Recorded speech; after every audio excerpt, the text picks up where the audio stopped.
All right. Let's take a look at your submission.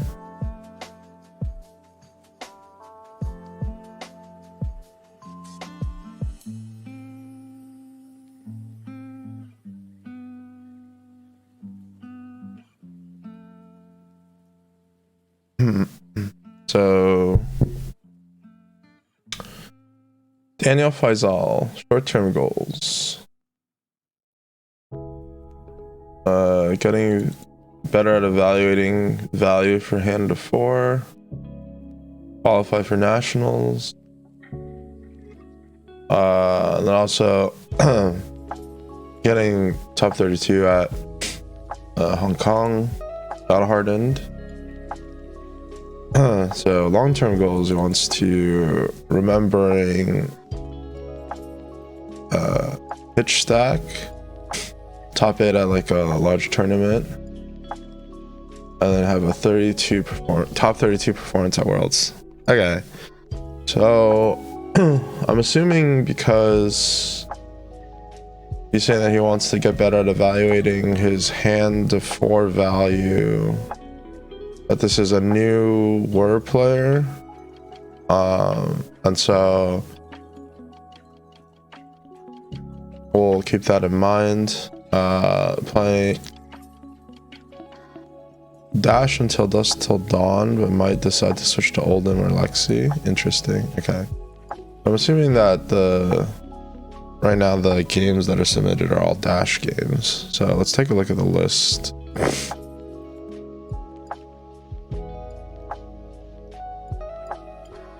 So this looks like semi-standard hybrid list. I'm not exactly sure why you would play one copy of Fate Foreseen over the 3rd copy of Sync Below, unless you're trying to get some kind of, I don't know, like psychological advantage over your opponent, not knowing how many defense reactions you're choosing to play.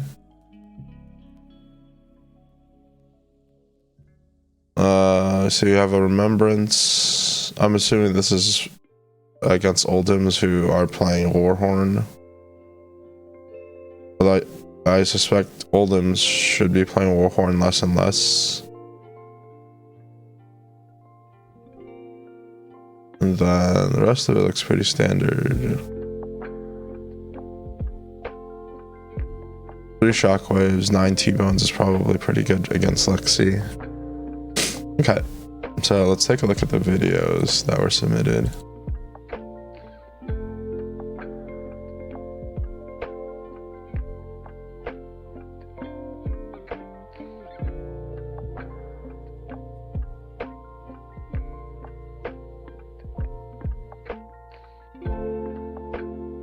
The first game we're playing against is Reinar.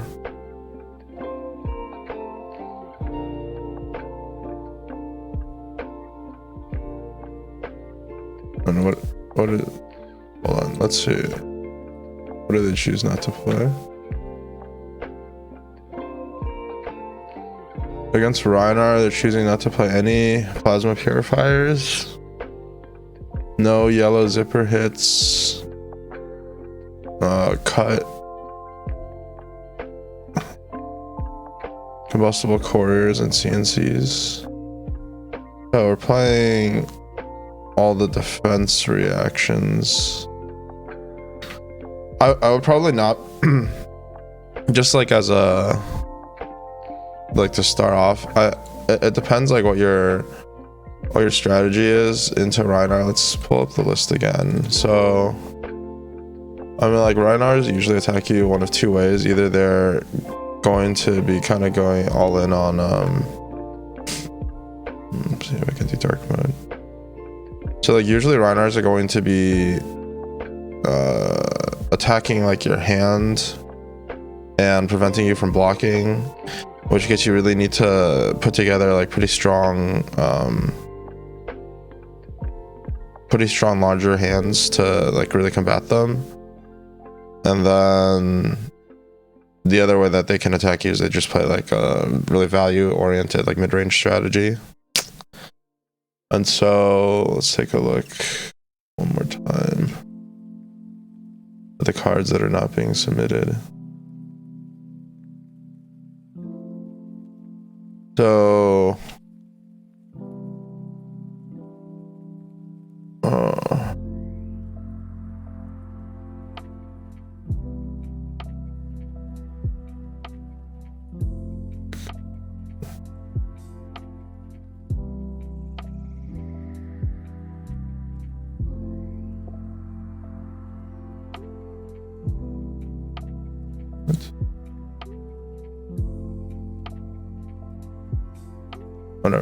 so we have to cut like 14 cards to get to 60.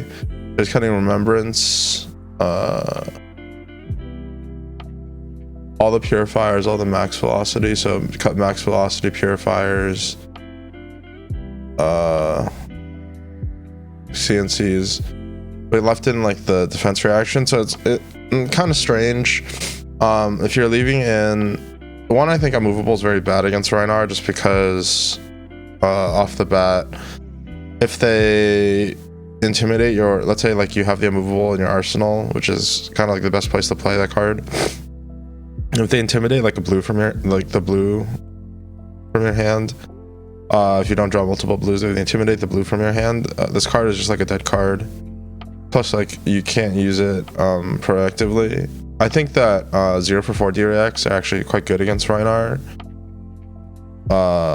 For a similar reason to why Unmovable is bad. Like, you want a card that you can block with out of your arsenal just to like turn off your opponent's effects, like barraging beatdown, or for example pulping, having go again when they do intimidate from your hand. So I think like playing the Favor Scenes and the Sink Belows could be reasonable. You're playing both induction chambers. Usually I think there's like different setups that you can play depending on like whether you think your opponent is going to be blocking a lot. Like the reason why you're playing these pistol items is to like avoid yourself getting fatigued. And so having 2 induction chambers as your setup lets you do what, like 2 cards 6, because you can pay 5 resources. So you can basically pay 5 resources to shoot your pistol 3 times. It's much better to have Plasma Purifier, like 1 Plasma Purifier, 1 induction chamber in that instance.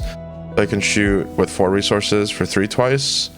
And it should be like even better than that to have 2 Plasma Purifiers and an induction chamber, so you can shoot for 4 twice. Just like avoid getting fatigued. I think that since you're running all the defense reactions, it's pretty unlikely that you're going to end up boosting. So just off the bat, the setup seems a little strange. I probably wouldn't try to do like a heavy boost based strategy into Rhinar, just because Rhinar does play a lot of 3 blocks in their deck, but I think you kind of do have to just commit to the fact that your opponent is going to like not going to have, I don't know, like arc smashes or something. Like normally dash into Brute can be a kind of tough matchup.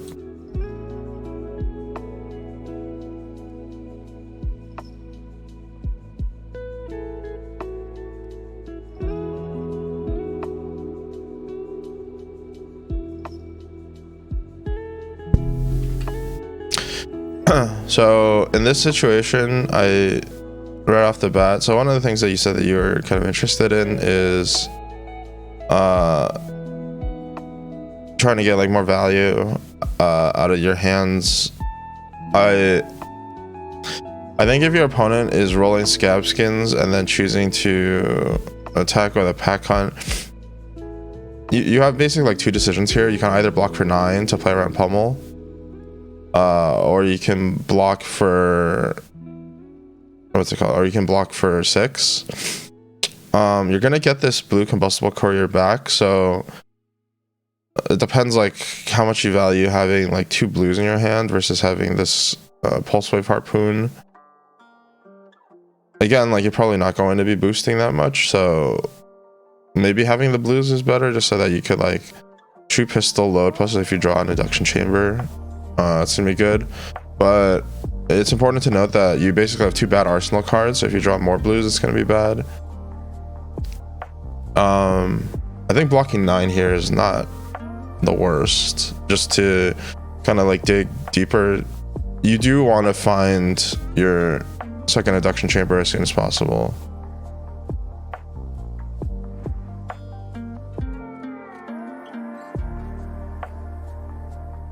But he is like keeping track of his opponent's pitch stack. Now here's like one of the situations that like having the defense reactions in your deck makes it like a little bit awkward. You don't really want to boost if possible. So in addition, like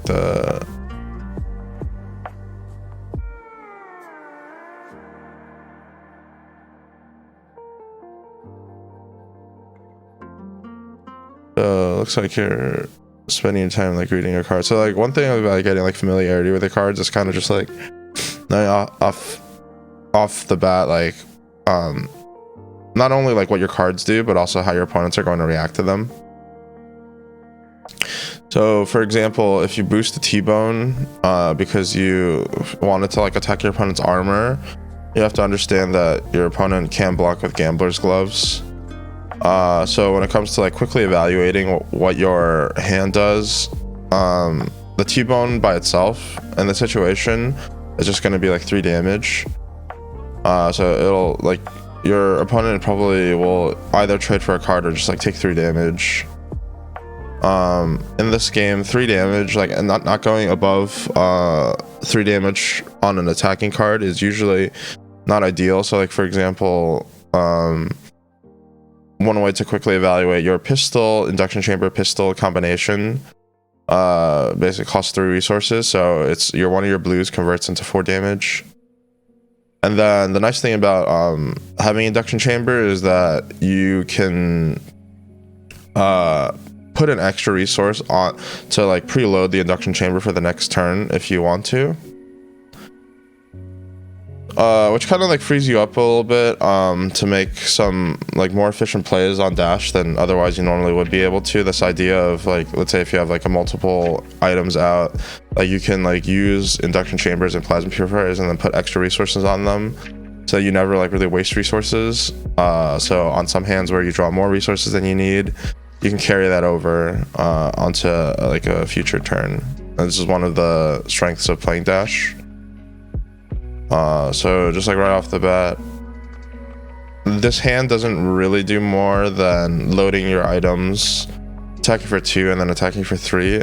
You can boost, and I would say that like if you were planning on boosting, then probably you would want to boost the zipper hit to try to like get the T-bone to be played, but it's either way, it's not like a very strong line.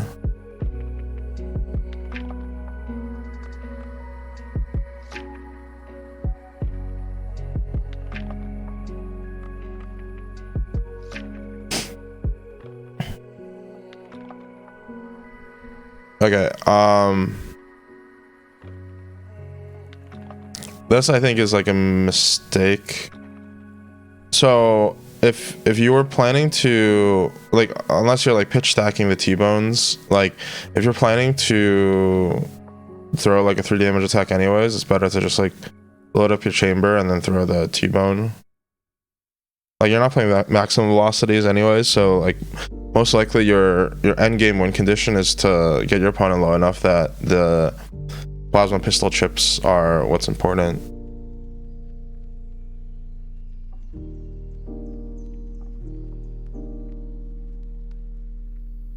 Okay, so they played a Blood Rush Bellow.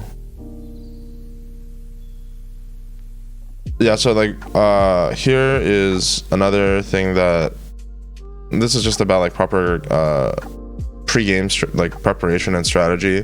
One of the reasons why a card like Reinforce the Line is worse than something like Sink Below is the idea of having cards that are good either on your play or in your arsenal after the Reiner attacks you. So like on the Reiner's larger turns, they're gonna be intimidating cards out of your hand. If they happen to intimidate or reinforce the line out of your hand, it's really bad for you, because I would say that reinforce the line is one of your weaker arsenal cards, because it doesn't play around or it doesn't deny as much from your opponent playing stuff like Bloodrush Bellow, or not Bloodrush Bellow, Barraging Beatdown, having Pulping, like cards that have effects where you want to be blocking them with 2 or more cards. The reinforced line doesn't count towards that.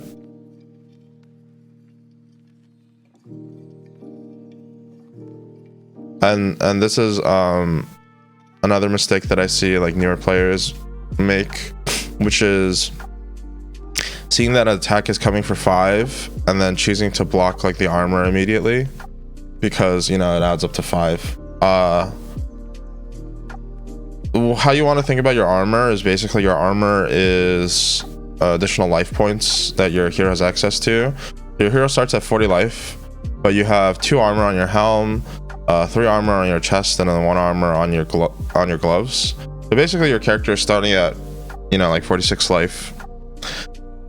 The added benefit that armor has over just like, you know, just having the extra life and not having the armor is that you can use the armor basically to kind of pivot, which is like find an opening where you choose to not block with cards from your hand and instead choose to block your armor pieces. This is most relevant when your opponent is attacking with hit triggers. So for example, you know, like later on down the line, if he attacks you with like a Command and Conquer or something like that. Reiner doesn't have that many hit triggers, but that's something to keep in mind. One of the only circumstances where it's good to just like block your armor is if you don't think that they're like, if you think that the game is gonna get shortened to the point where, for example, your Teklo Foundry Heart is still at 2 block, and if you don't block with the Teklo Foundry Heart on this turn, then you're not going to find another opportunity to, like, there's not going to be 2 more turns in the game where you're going to be blocking with your armor. And so that's like a completely different, you know, like set of considerations. So yeah, like for example, on this Command and Conquer, what we could have done instead of blocking the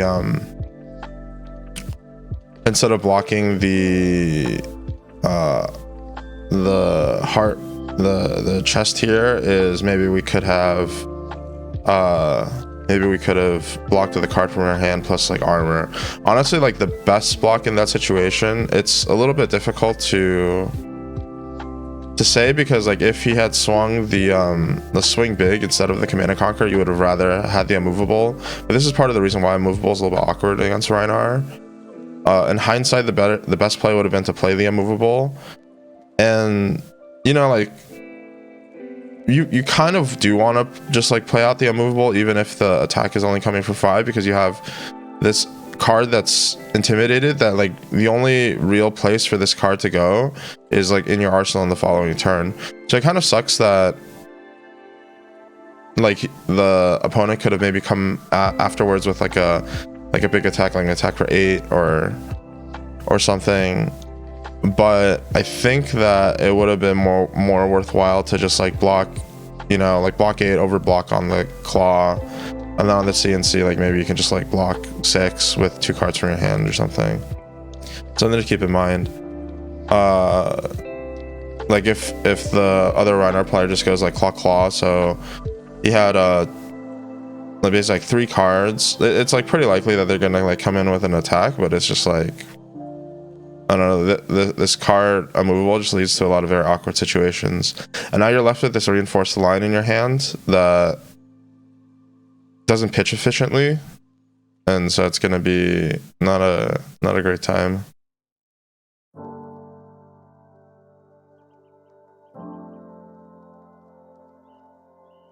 Like ideally, one of the things when it comes to trying to like maximize your hand is like preparing for all of the situations. And so like in this situation, like you never really want to use like your red card for pitch. Every time you use the red card for pitch, you're going like minus. And so this unmovable, while it's true that it's like blocking for 8 on a 5, you're going -3. If you think about it, just in like the base use case, you're using 2 cards to block 5. You're only going -1 in that situation. So you got like -1 for the potential to like go +1 later on by playing the Reinforce the Line.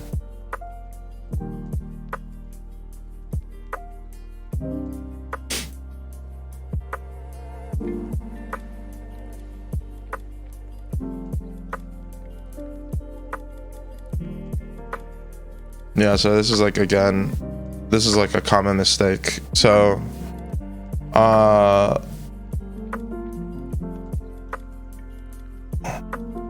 we're just gonna watch like a couple more turns of this game. I think ultimately this game comes down to not having like a good not a good like pre-game strategy, plus using your armor like way too liberally. Like the point isn't to take like as little damage as possible. Ultimately, like if you think about it, not in terms of just only on a turn-to-turn basis, but if you think about it about like the game as a whole, in terms of all the turns that you're going to play out, the way that you actually end up taking damage is like through accumulating going plus, going minus over the course of the entire game. So like for example, here you like pitched blue, you attack for 5. If you block with these 2 cards, then you could have blocked 6. So but instead, like you're playing the 2 cards to attack for 5. Not saying that there was like a necessarily like, did he attack?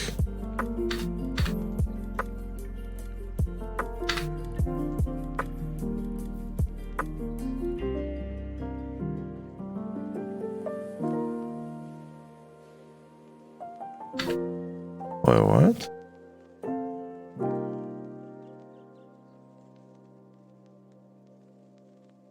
Oh, you attack for swing big. Oh, this is a little confusing to me. How do you have priority now?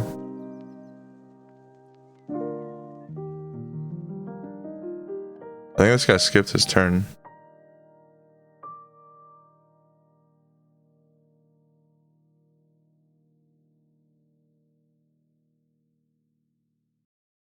That was a little strange.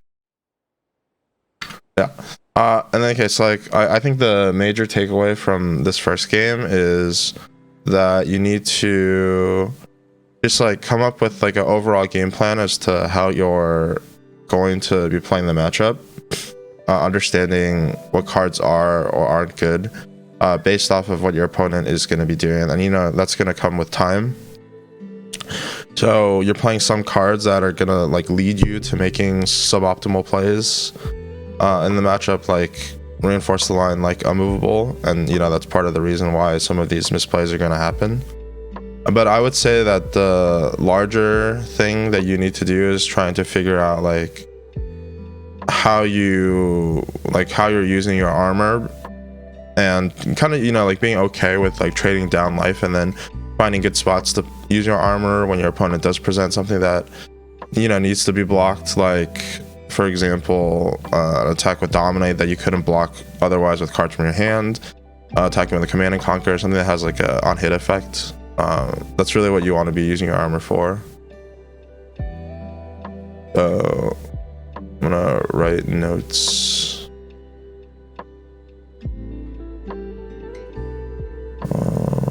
I'm gonna make a new document.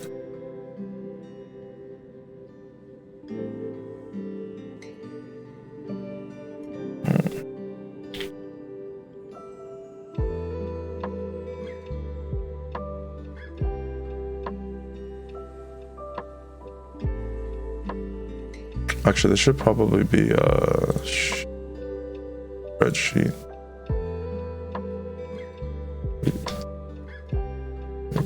Notes. Student name. Okay. Today is 5/8.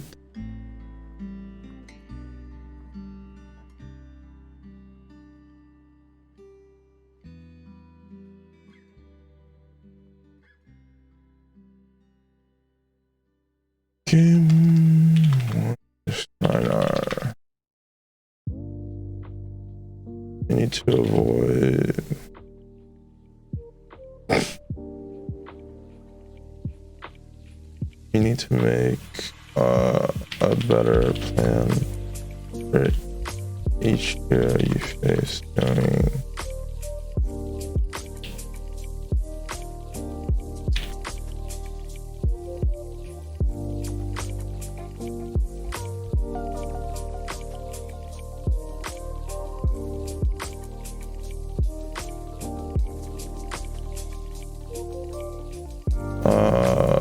Do not block armor or just. All right, let's look at game 2.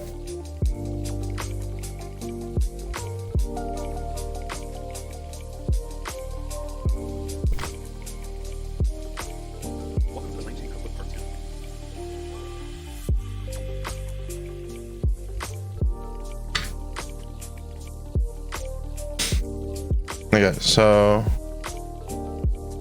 also I have a feeling that because he has like the matchups like kind of preloaded, must be playing someone else's deck list. So it can be, you know, when you're like playing with somebody else's deck list, maybe it's like a little bit harder to like know what it is that you have to do. Let's see, what is he boarding out? I find it kind of interesting that the strategy against Dromai involves not playing any of these pistol items. I think that usually Dromai can fatigue you out if you're just planning to boost the whole time, because their deck blocks pretty well. So we're gonna see if that is what happens.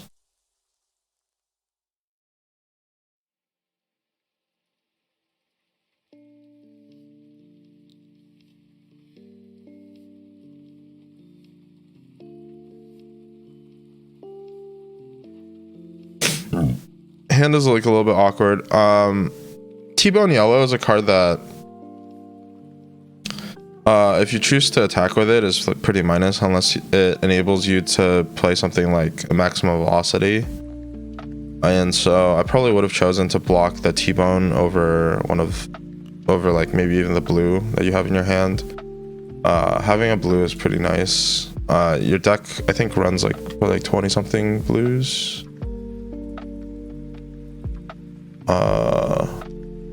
Yeah, it runs 24 blues.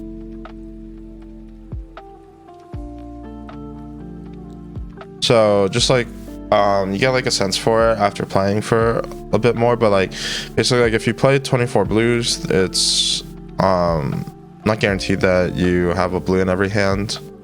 You're pretty likely to have between 1 to 2 blues on just like a random draw, but I think rather have, especially because you have the Spark of Genius, although you don't have any two cost items to really Spark of Genius into, but you are playing like a bunch of these like 2 cost attacks that it can lead to some pretty awkward situations.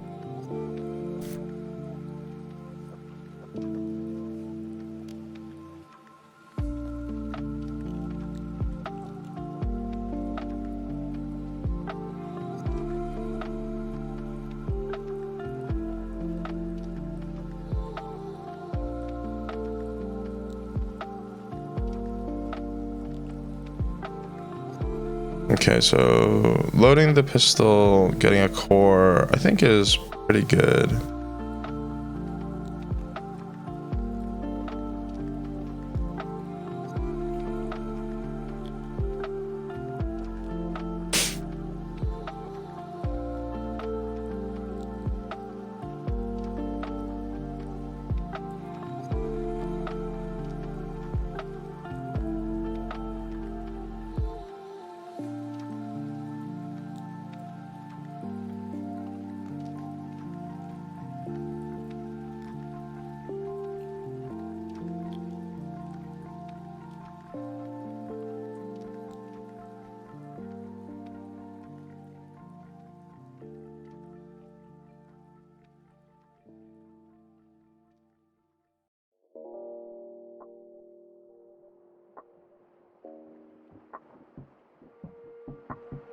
Okay, what was the follow-up? Was the plan to play Remembrance and Shockwave?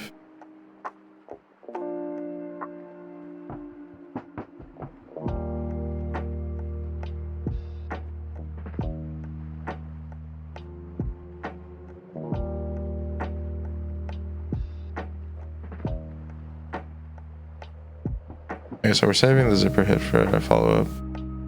I think this is okay.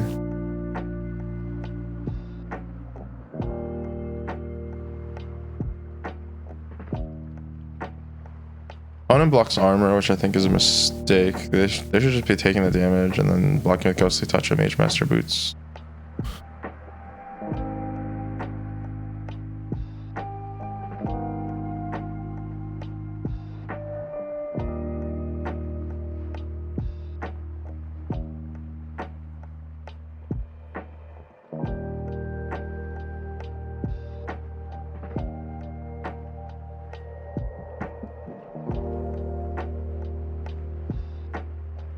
It chose to take damage from the mirror guy.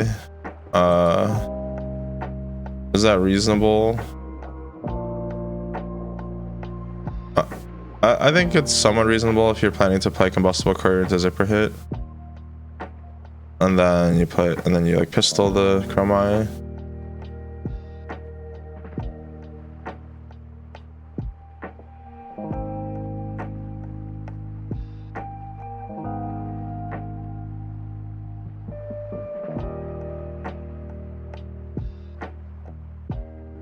Yeah, okay, so you really want to be threatening your hit trigger here. So this is something that you're going to learn about just like from having more experience playing into Dromais, but since the Dromai doesn't have any Ash, they're really incentivized to not block with their chest. So like the worst case scenario is they have like a, you know, like a defense reaction that they want to play. I mean, like, they're gonna have the defense reactions anyways, so I think there's a lot of upside to just like playing the Combustible Courier here, potentially getting the +3 or like making your opponent block 2 cards on it. This like attacking for 5, I don't think it really does much of anything. Yeah, like you're getting the damage in, but like you're gonna get the damage in regardless, right? I was looking at his deck list. And like one of the weaknesses of our sideboard plan initially is that we can't like really take advantage of the fact that we got like a Tekla core out. Like, I don't think there's anything to get, right? Yeah, there's nothing to get.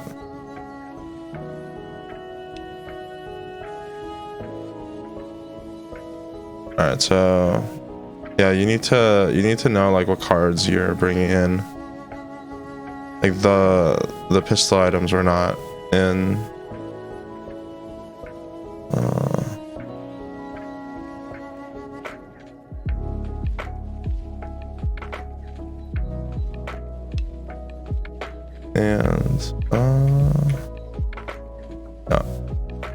I don't think that there's much more to really talk about for this game, but like you can't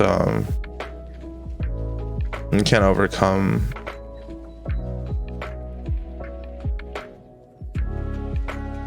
this like disadvantage, like the fact that the Droma has like a Dominia that's like attacking for multiple turns. This max velocity is just gonna like sit here. One of the things that you could do to like kind of get yourself out of this situation is to recognize that this max velocity is just gonna like sit here forever, and like as long as this Dominia is in play. And so like while the Dominia is in play, I think I would have filtered out my my max velocity with my Crown of Providence. And so I think this is like the same theme. So the game against Rhinar, you're not using your armor, you're just like using your armor just to use it. Here I think we have an opportunity, like this Dominia has to get dealt with. Like every time it attacks, like the card advantage is like way too high. It's worth about like 7 on attack. And so, because like we really have to deal with it, I think you just need to use what resources you have available to you. So that means that you want to use the Crown of Providence to get rid of this max velocity. You're not really ever going to play it while this dragon's on the field. So I think for game 2, kind of similar as game 1.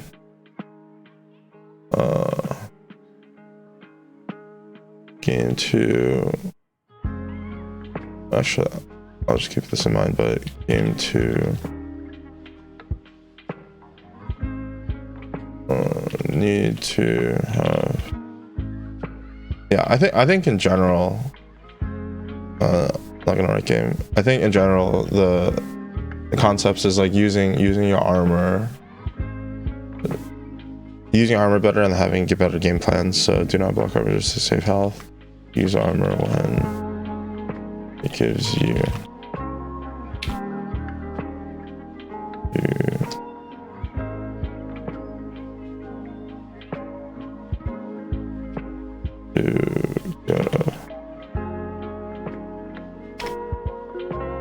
Alright, let's look at game 3. I think game 3, it'll probably be against Katsu. It'll probably be like a similar type of story where you just really need to have like a good game plan at the beginning, and then probably at first just like making sure you use your armor efficiently. So against Katsu, I don't know if these are recording on these games back to back. Against Romai, there's like no pistol items, and so you kind of see that you get into like this situation where it's like a little bit awkward to play. Against Katsu, playing like all the pistol items is actually like, kind of a liability, because the game just like doesn't really go long enough for you to. Hey Slash Played. Basically all of the coaching sessions, I made a separate YouTube channel. It's called Runaways VODs.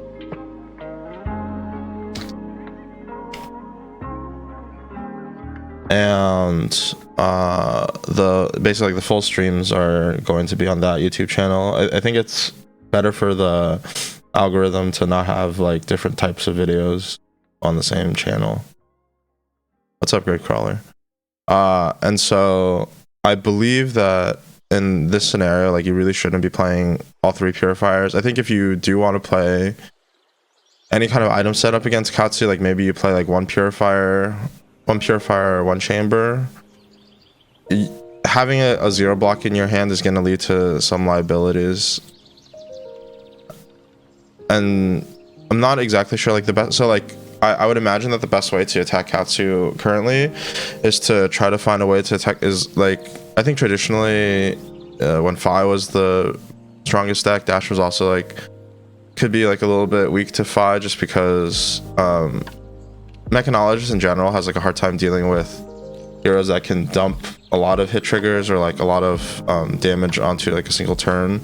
All your cards just like block 3, and then so there's a lot of ways for Ninja to circumvent that.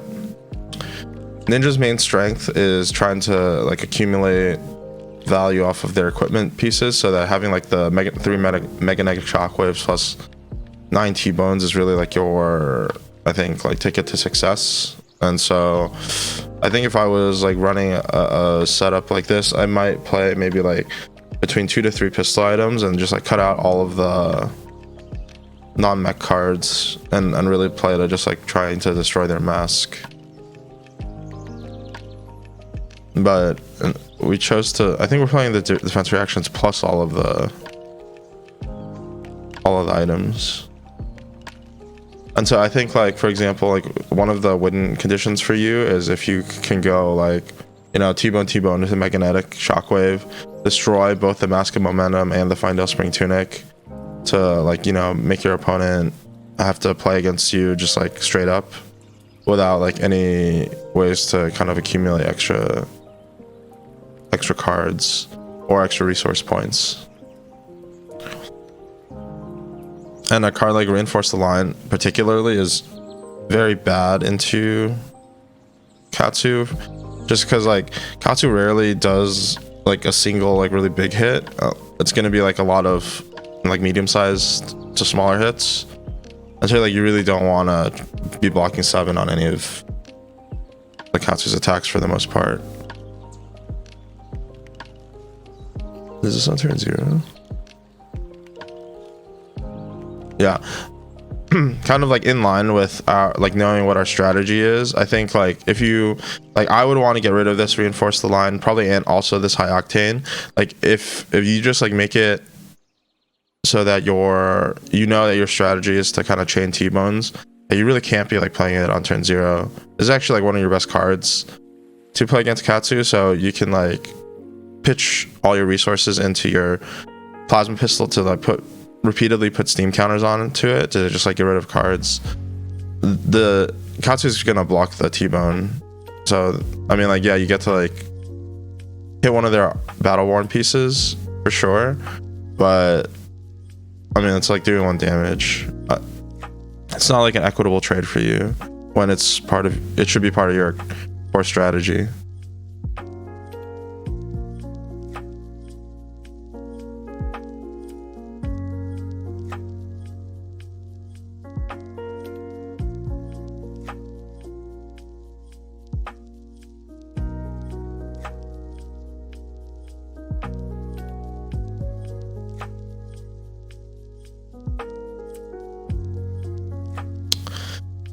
One thing that so like you don't have like a good setup here for your high octane. Honestly, like your best play is probably just like pistol, go again, play your induction chamber.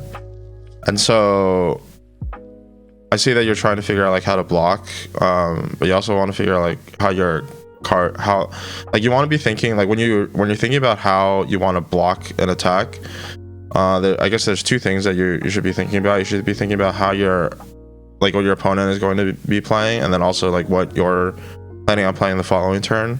So like because this induction chamber is in your hand, you're heavily incentivized to be playing it, and there is a way for you to like play it kind of efficiently. Like you're not going to waste the resource. You can just like shoot your pistol, give it go again, put a counter on your pistol, and then play in the induction chamber, so you don't waste any resources. That's like one of the metrics for like making efficient plays, is ideally like whenever possible like not wasting resources, because like for the most part cards in this game are costed so that if you don't waste resources, then they're for the most part on rate. And so like yeah, like all you got to do in this situation is like this high octane, this Fate Foreseen aren't going to be really doing anything at rate, and your arsenal is also kind of stuck. So I think ideally you would be putting the Fate Foreseen into your arsenal. So I guess you have 2 lines available to you. You can block the high octane and the Fate Foreseen, or you can block the high octane and the Crown of Providence to try to like get a better card to play with the induction chamber. But realistically, like the only cards in your deck that make it better to play, like the only good draws that you could have is like a 1 cost or a 0 cost boost card. And even then it's like not the best, because you might have to pop your Achilles Accelerator. So here like the safest play would just be to block your high octane and your Fate Foreseen.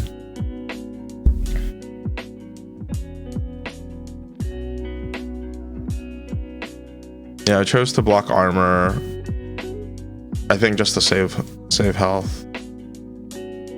But like really it's not really like doing anything for you, I think.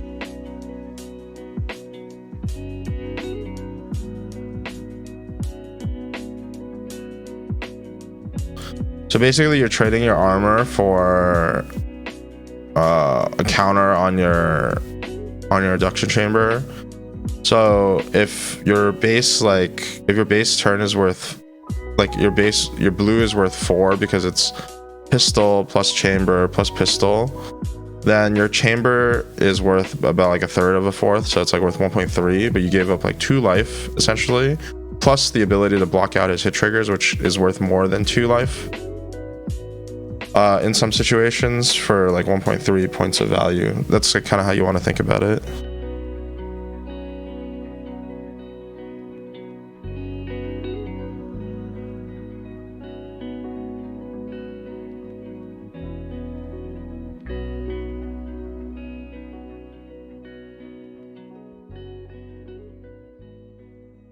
So, oh, this is a.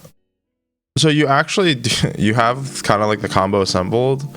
There's actually a situation where it might be worthwhile for you to block your Crown of Providence, because literally if you find like any boost card pretty much like guarantees that you can like take his whole armor suite. And him drawing a card here is like kind of irrelevant, because him drawing a card is irrelevant because he doesn't have action points. You don't really have to block that out.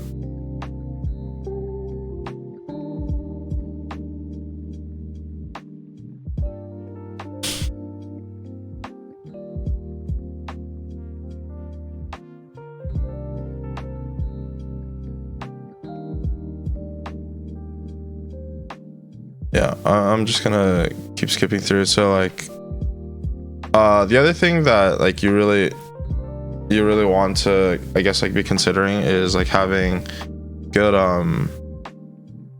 options. So like for example, on a previous turn you chose to kind of like, you know, pitch, you actually chose to attack with the 0 to 60. So like attacking the 0 to 60 is worse than just like putting counters on your chambers for like in terms of damage. But also like choosing to arsenal the Tekla core instead of playing the Tekla core, like the Tekla core gives you more options on your turn. So like if you arsenal the 0 to 60, like maybe you can play like, I don't know, like your max velocity or like whatever, like your larger boost turns. You're making your options worse, because on the following turn, like you have to have a turn that like comes up with playing the Tekla core.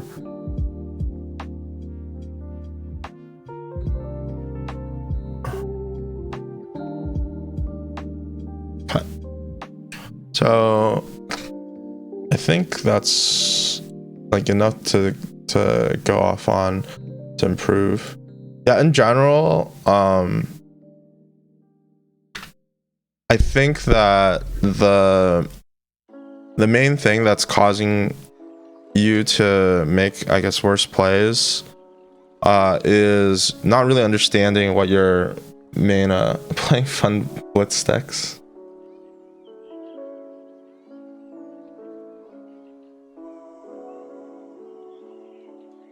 Originally, I was going to be like playing the my thought is I was gonna play the deck that other people were going to the decks that people would be submitting, just to get a feel for how it is. Watching the dash while you fell back asleep. Yeah, that's fair. I mean, it is what it is, right? Like I think I'll try to work on being more entertaining. Yeah, I think that the main thing that you're missing is just like having a good plan ahead of time. And I think that's like the very first thing that you need to work on, Daniel. Most of the misplays or suboptimal plays that you're making is just like a result of not having good enough plans.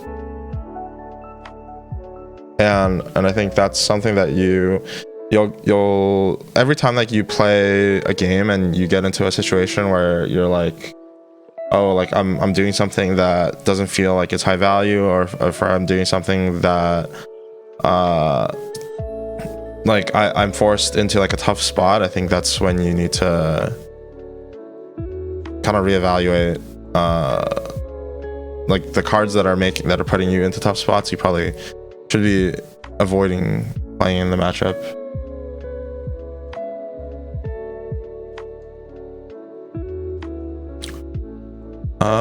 Next person up, Cody, submitted some videos. He said that he wants to short-term win a local event like a RTN or a ProQuest. On the long-term goal, he wants to make a name for himself and consistently top 8 large events. Dude, I wish I could consistently top 8 large events. I can't even make day 2 at all the tier 4 events. So we're playing Dromai. Dude, if people want me to play blitz decks, just send me a link and then I can play blitz decks in between. Okay, so this Draw My List is playing, I think, some of the technology that I've seen other people playing. It's kind of interesting playing Seeker's Leggings instead of Major Master Boots. I thought that the tech was to play Seeker's Gloves. And then to play Snaps. So we have Big Dragons. Pretty standard. Is not playing multiple dusts. One time Snap Potion.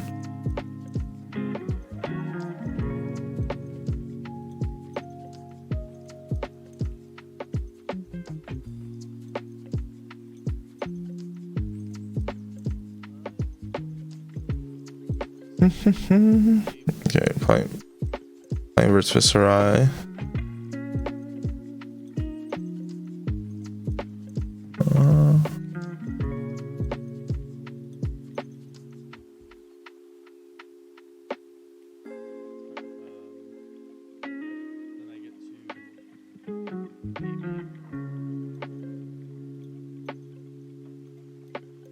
Seeker's Leggings tech doesn't need snaps heal. Yeah, what is like the benefit of playing Seeker's Leggings over Mage Master Boots though? Like if you're gonna be playing Tome of Fyendals.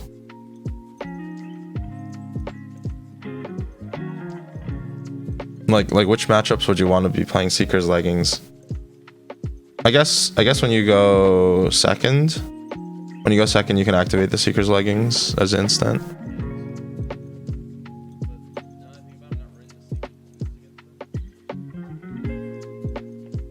Yeah, that makes sense.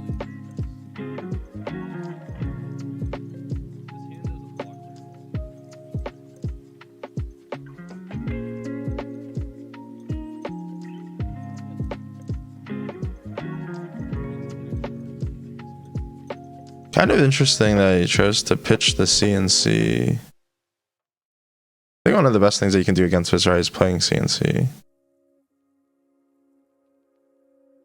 Yeah, and then the follow-up is like for sure going to be like a Rosetta Thorn, so you're taking arcane damage. Oh, yeah, that makes sense. In this situation, like,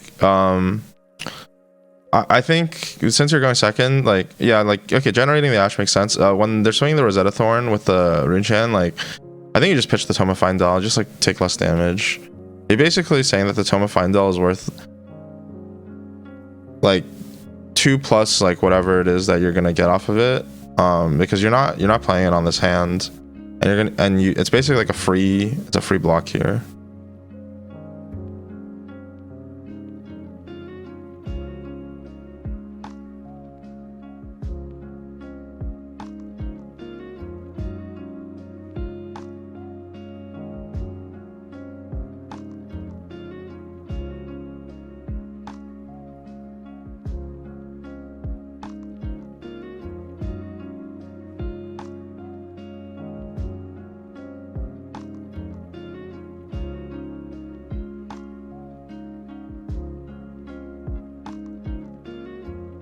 Yeah, so the first turn we chose to play Kylora pitching Chromai, Sweeping Blow, Tome of Fyendal.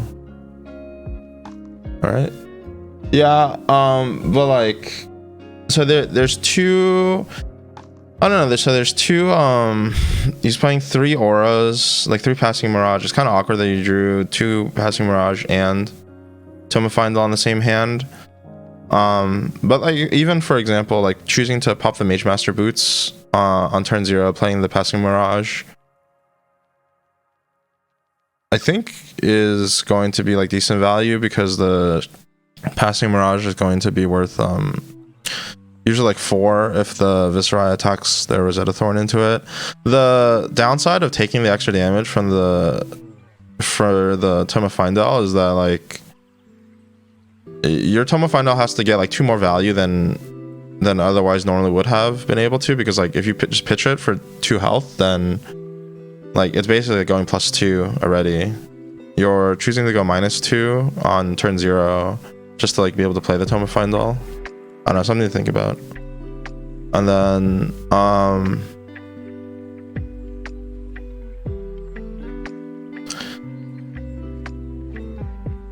this is again kind of an awkward situation. Like the most cost efficient way to like play your hand would be to pitch the Tome of Final, to play the Sweeping Blow and the Kyloria, and then to set the Chromai. But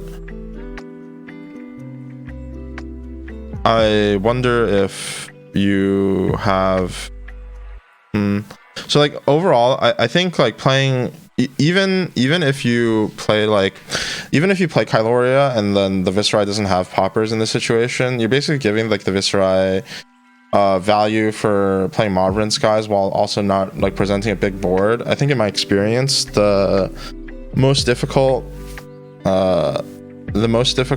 things that a Dromai can do to Viserai is presenting like a huge board where it's difficult for me to clear all of it profitably.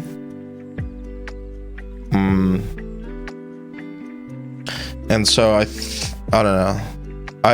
I think playing the Kyloria, it's a little bit unfortunate that it gets popped up.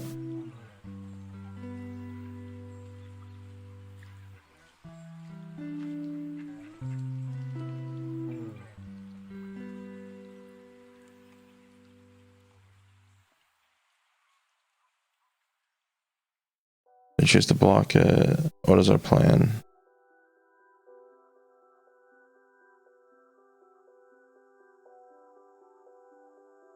Okay, I kind of like that. Indra is a pretty good damage sponge.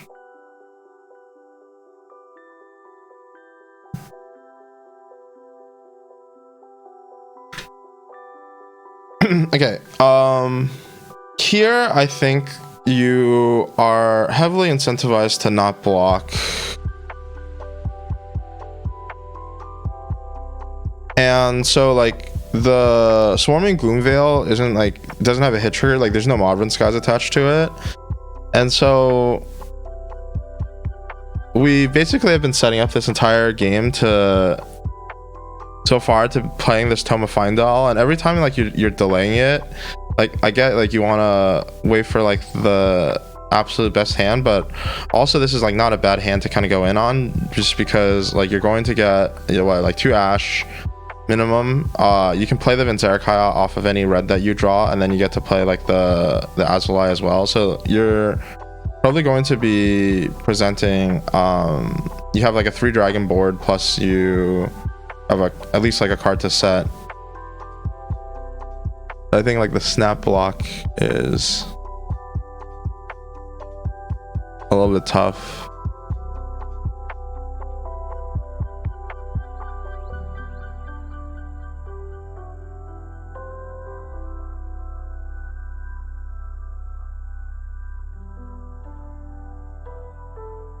And then what else do we have? Yeah, so he just clears the board. Yeah, so like this is like the tough spot when you're playing like not as proactive, is that you're gonna draw these hands. I think a big theme, and this is probably gonna be true for a lot of people who submit their VODs, is when you're playing hand to hand, one of the things that you don't kind of take into consideration is what you're potentially drawing in the future.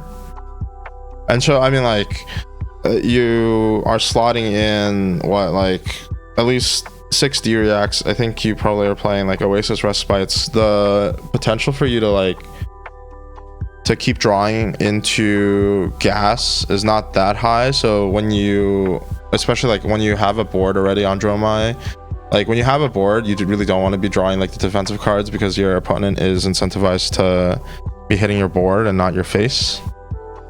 So like you really just want to try to like cash in like the Tome of Fyendal. Like imagine how strong your position would have been on this turn if like if your board, instead of being just like, you know, Azula Yenderai, if it was like Azula Yenderai plus you would have drawn this Chromai, so potentially you could have played Chromai and Vincerikai with no set, and then you would have drawn Sigil, Fate Foreseen, and then some other cards, so you would have 4 dragons on this board. And you're like kind of like insulated from a popper because you have the Chromai. Like obviously you didn't know that you were going to be insulated from the popper, but at least like even if he had a popper, you would have had 3 dragons on the back end.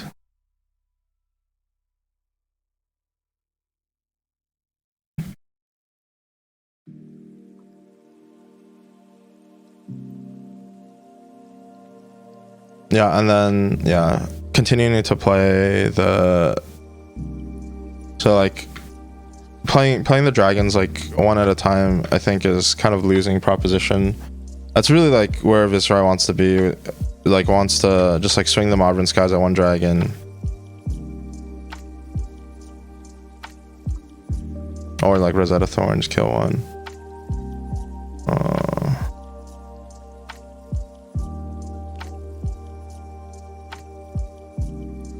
And how does the rest of the game play out?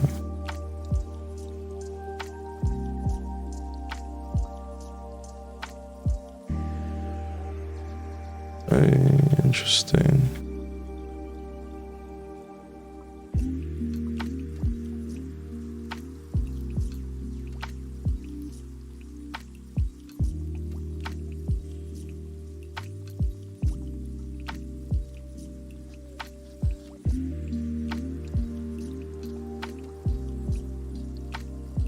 Yeah.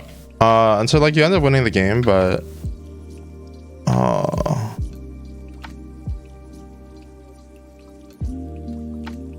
what happened this game? You played a rake and then he just lost?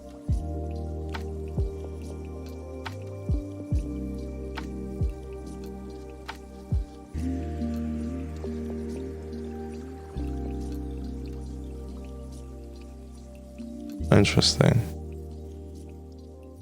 Yeah.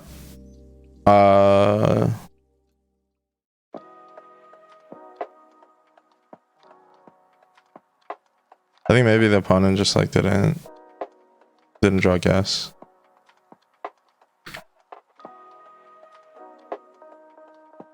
Into Icelander should be a pretty good matchup for you.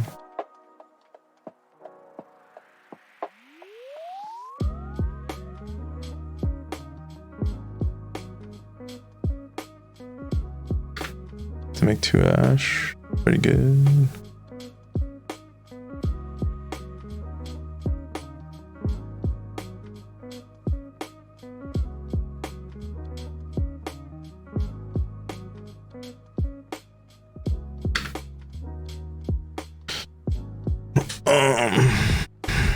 What could our turn have been?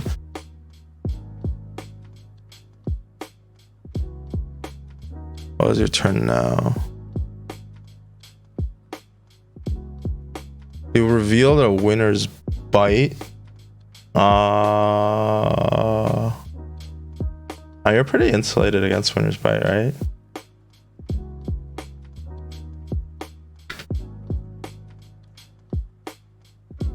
Opponent chose not to play the winner's bite, so most likely doesn't have like another ice card in their hand, which kind of limits the amount of damage cards that they could use to kill dragons.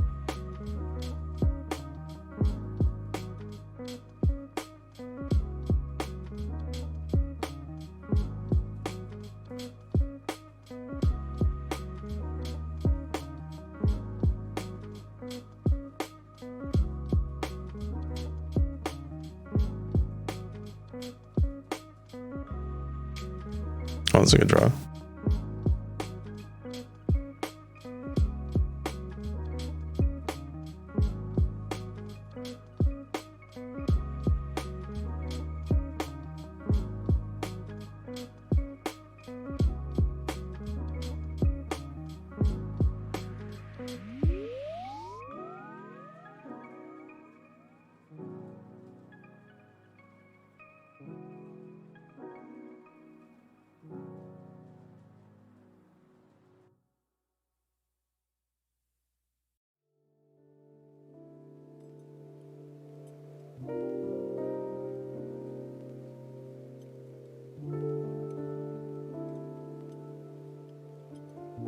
Yeah, the CLF is kind of a blowout.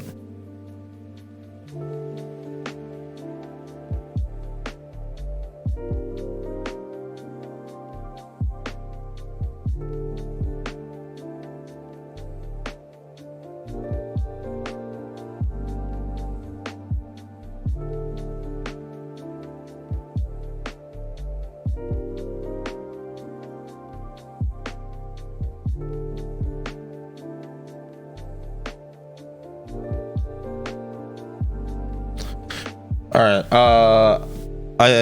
I think this matchup, this game that you're sending me, I don't know if there's like a lot to learn from it. I mean, like a lot of it is just a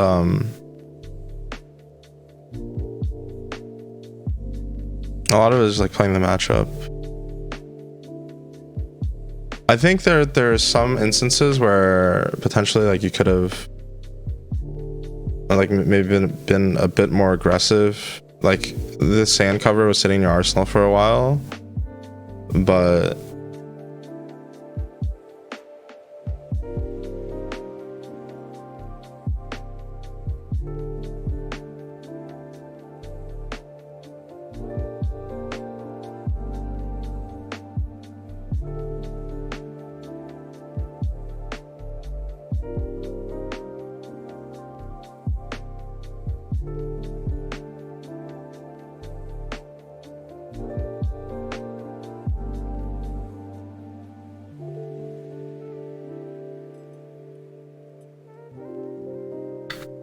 and so not attacking there. I kind of understand you wanna keep the blue in your hand. Makes sense, knowing it as the CLF.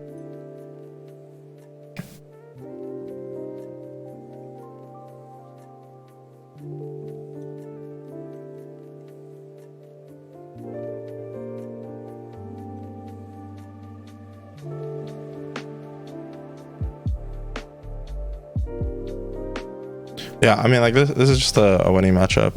I think pretty solid play overall. I don't know. Sorry, this is like maybe a little bit tedious. So Lexi, I think this is gonna be like one of the key matchups, I think, for Dromai.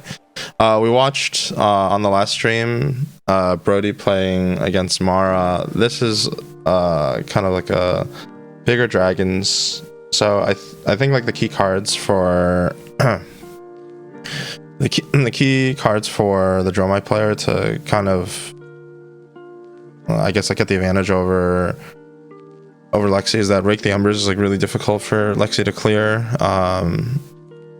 And also, I think being able to play like Command & Conquers is also pretty big.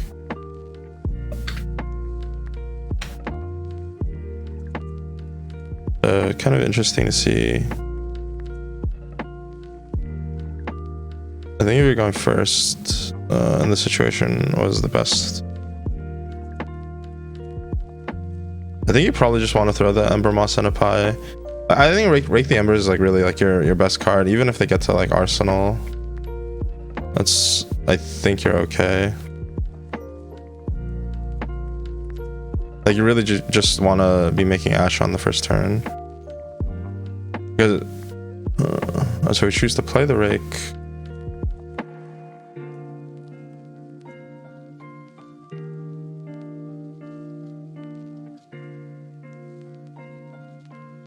So interesting. I think this is fine.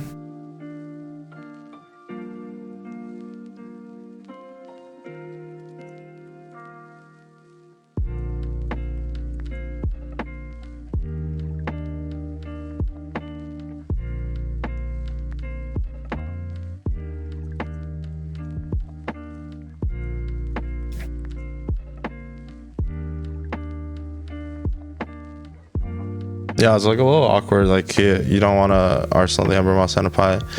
I think this is an issue that also we identified when we were watching Brody play Mara on the other side. Whenever you make a play that like causes you to not want to arsenal a card. So like in this situation, you double pitched reds to play your Rake the Embers, because you wanted to throw the Ember Moss Centipi afterwards. But the main issue with that line is that like the Ember Moss Centipi is getting like 0 value because like let's say the Lexi player doesn't have a popper and chooses to take, you know, like 3 damage from the Ash Wings, and then you throw the Ember Moss Centipi and then they block 6 and then they pitch and then load an arrow. Your Rake, you set up 3 dragons, it's pretty good, but your Ember Moss Centipi card is like not being utilized at all. I think if you just like throw the 6 and then you make them whatever have to do with the pop anyways, like your Rake is gonna get played, like for sure. Like you're gonna have the Ash to play the Rake, and it's probably like a little bit better to have that like card be worth something rather than like you ended the turn with like no card. No, you have like no card, no Ash. It makes like all your subsequent draws like a little bit more awkward as well. Like you left the Ember Moss Centipi in your hand, but you don't want to arsenal it.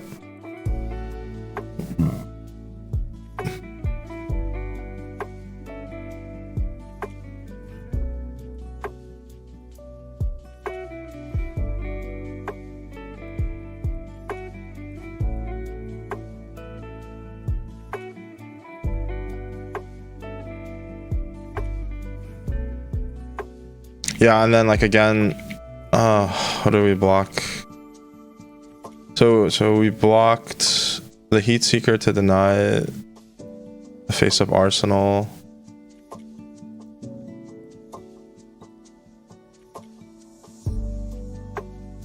I mean, if you attack with the Falcon, maybe you're like thinking like you want to block the Heat Seeker if he throws it, but then I don't know, like surely you can just like block armor at that point, right? On the Heat Seeker. I think not blocking the Uvia here, you're just like wasting another card.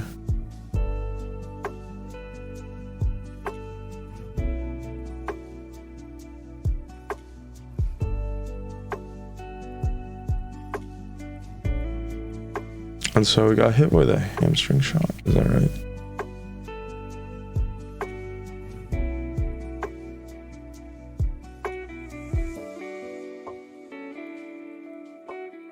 I think does hamstring shot only affect back actions?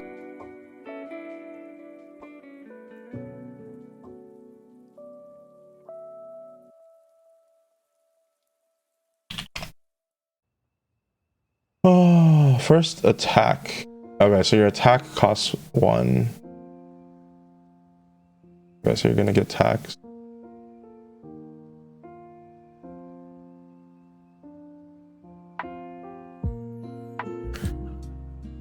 I think this game you're probably going to suffer greatly just like from a lack of Ash, which is going to make all of your subsequent plays a little bit awkward.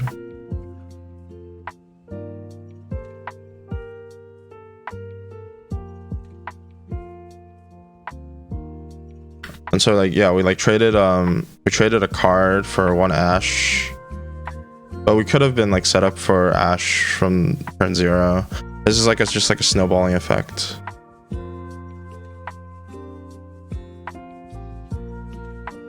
Oh.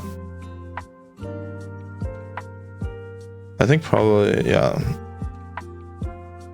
Is there another Dromai into Lexi?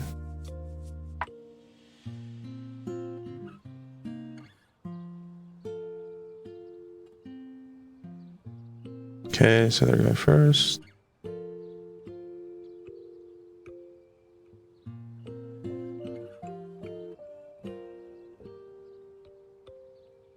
What is the play here?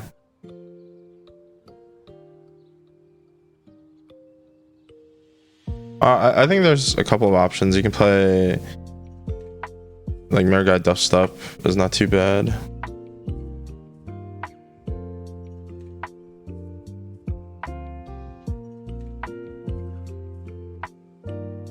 So one thing that I do know from other players who play Dromai is that a lot of the times when they have plays that end on 0 ash, it's like very awkward. Now you can hit the dust up and not make the ash wing, but I think that like basically like your Chromeye is attacking for attack for 3 this turn, and unless you swing the Mirror Guy into a potential popper, like you're getting +1 damage off of playing the Chromeye in exchange for like not having an ash.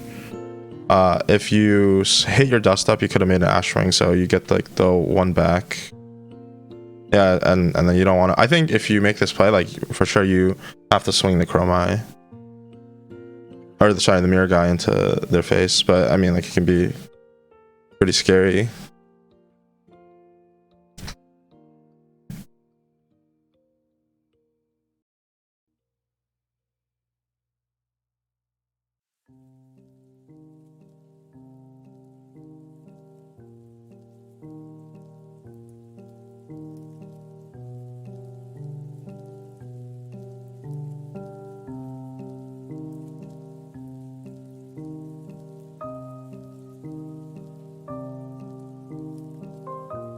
Interesting that we get rid of the Dominia here. I actually think Dominia is like one of your best cards.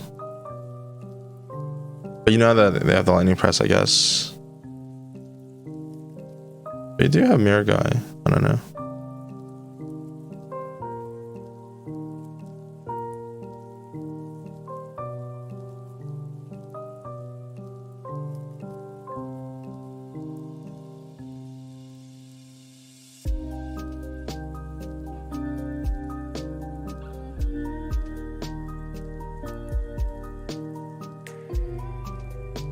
Oh, what did we do with the...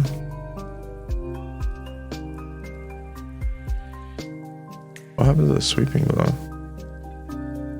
Oh, we just pitched it. Okay, that makes sense.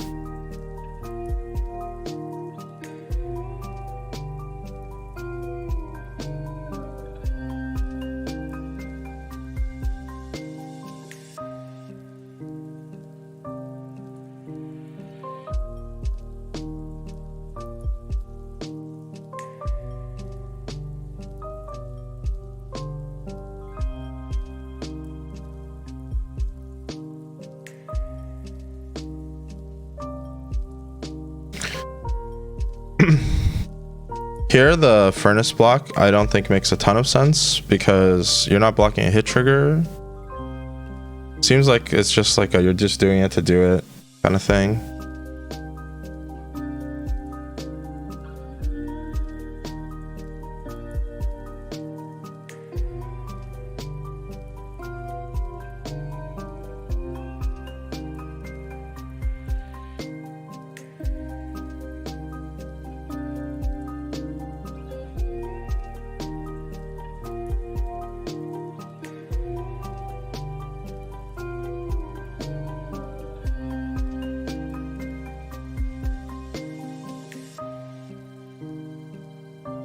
What do we do with the...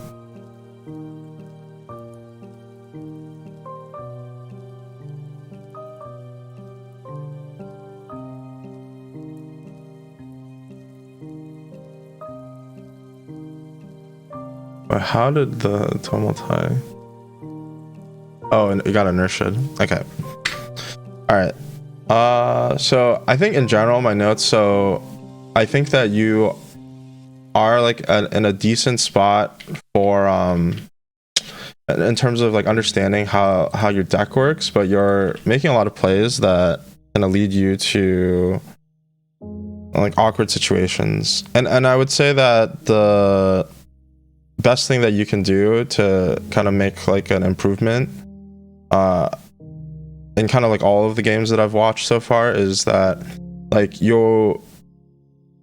it seems that you don't really go like try to like minimize the risks. So for example, like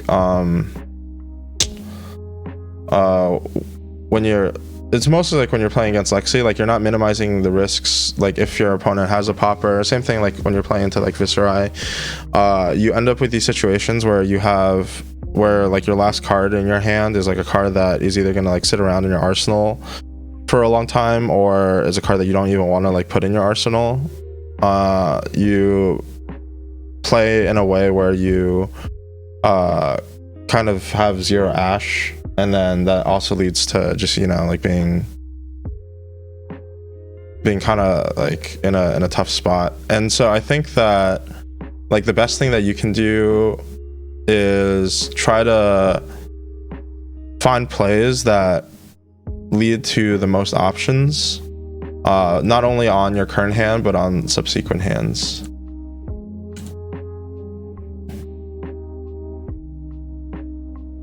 We need to make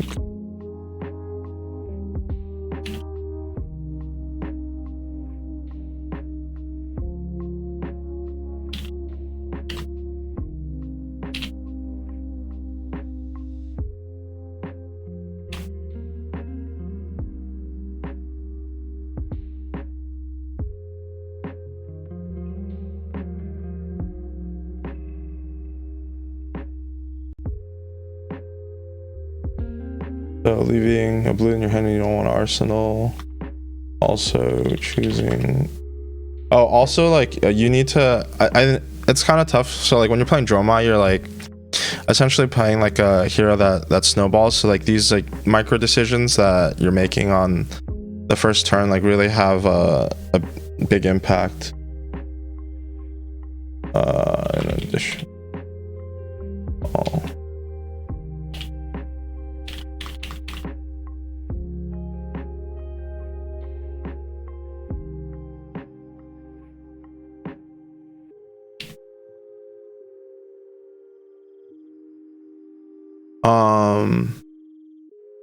so like ideally you want to put your opponent into these kinds of binds via your board state, but it seems that in a lot of the games, even the games that you do win, like you put yourself into binds sometimes.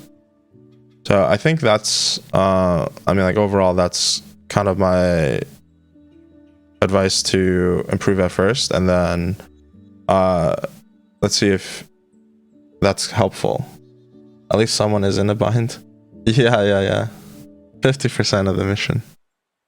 But yeah, like in general, you want to make plays that limit your opponent's options, and you want to have like the most options for yourself after you make your own plays. And so just like keep that in mind. I think it's definitely a lot trickier when you're playing a hero like Dromai to like know what exactly the right lines are, because how much value like your cards get is like a little bit amorphous and dependent on what your opponent's response is going to be. But I think that's like a good framework to at least like fix some of the things that we saw in the videos.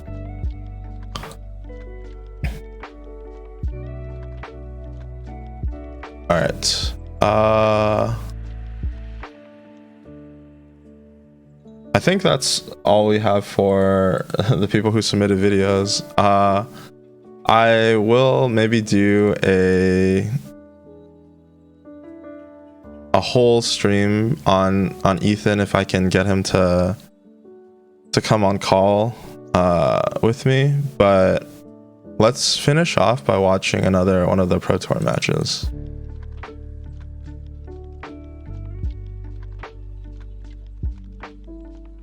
Let's Oh, what is my tongue number?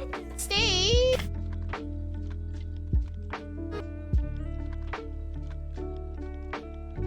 The start started off, but nevertheless 3-0. One of the best.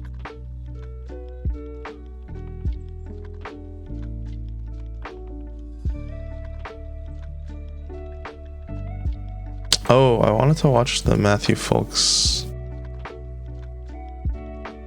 They play second.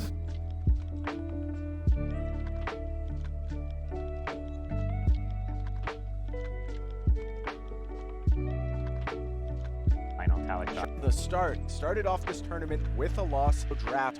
We're gonna saying now. It's like we are ready now. There. All right, Matthew Folks playing Lexi versus Dromai. Here we go, and on the right-hand side, you see Matthew Folks. On the left, it is Yuha. Sarnalampi. I feel like I'm already getting better at pronouncing that beautiful last name. Yeah, so some key card matchups we talked about, things like Endless Arrow, 3 of a Kind. I mean, Matt really, that is the truth of the deck with Lexi. Lexi can kill anybody from anywhere if you draw those 3 of the Kinds and you're able to go off, especially with those Codex of Frailties. Yuha looking for some of those more important dragons to start off early, rake the Emperor.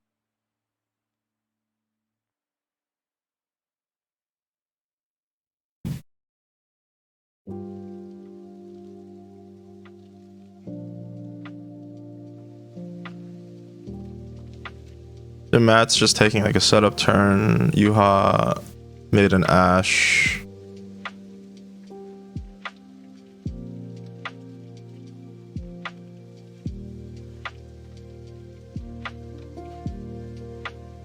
Comes in with a dust up.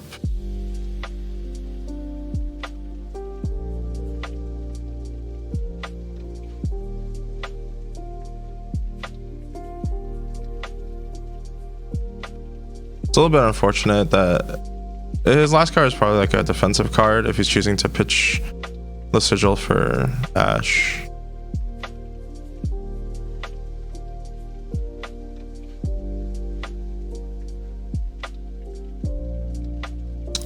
Matt has an all red hand.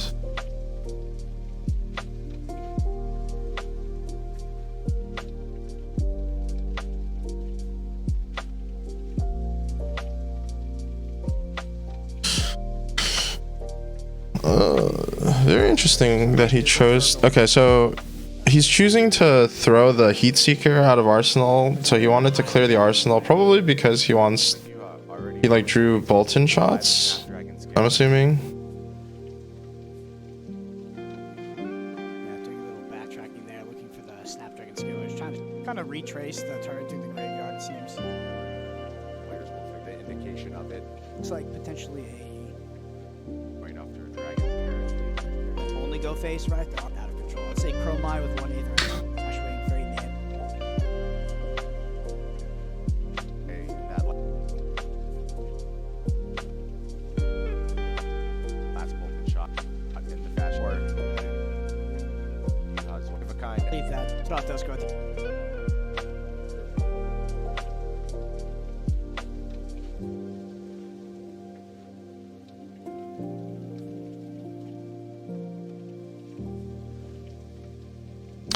I think like the biggest minus of that turn was like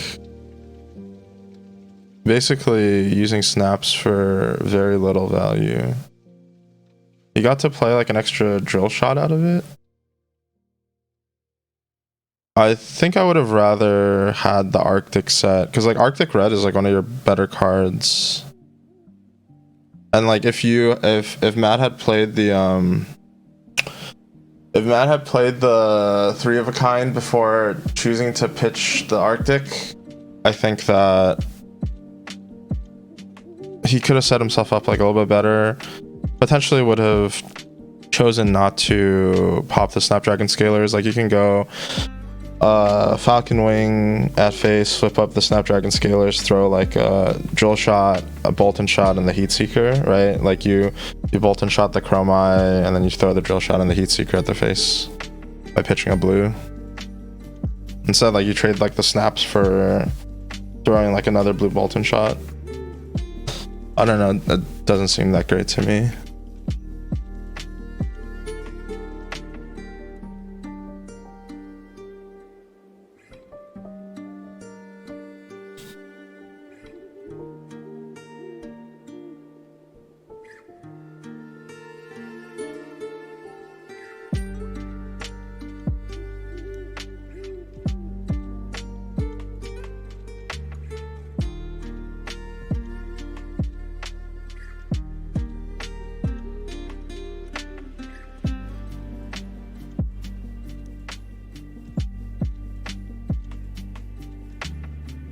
And throw the CNC. Oh, Yuha kept fire to Arsenal. Oh, no, he didn't. So the CNC was in the Arsenal.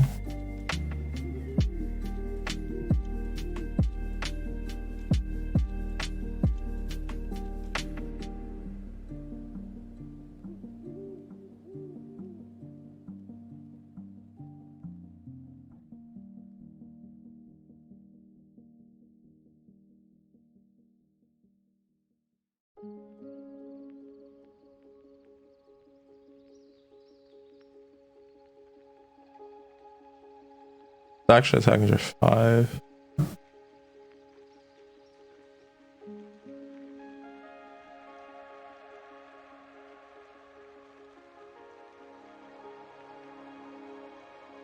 I think Matt not having his snaps is going to end up costing him on a turn where having the snaps basically lets him arsenal 2 cards when otherwise he might have to just like pass and choose not to arsenal a card. So like one of the downsides of using Snapdragon Scaler so early, it's Snapdragon Scalers is like really like a flexibility card for Lexi.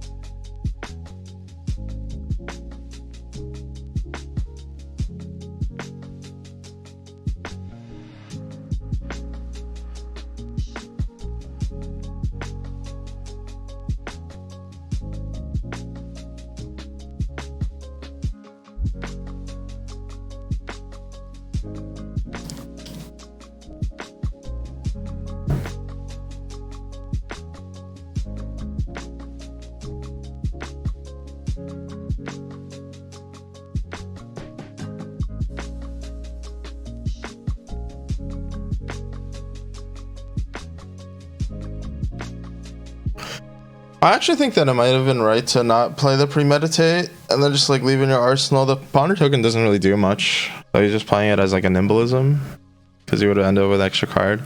Well, one thing that he could have done is he could have thrown the blue drill shot at the Ashwing, because it's most likely that these Ashwings are gonna do more than 2 damage each. So like trading like a blue to clear an Ashwing I think is not too bad.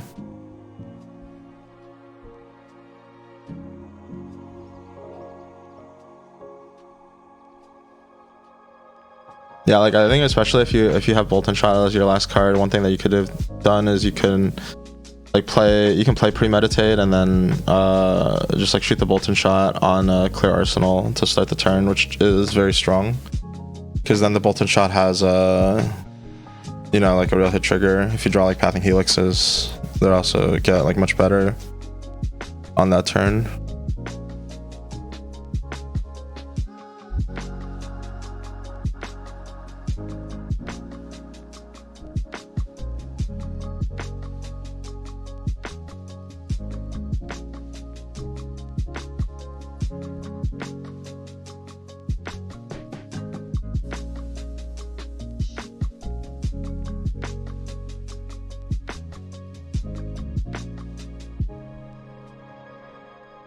And I think this is basically like, just let it hit.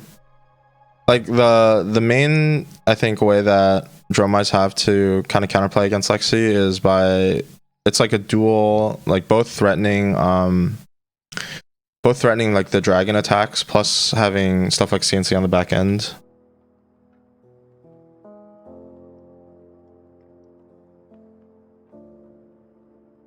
Like the Lexi player is kind of forced to go face, and then this Kyloria just is gonna end up doing like a ton of damage.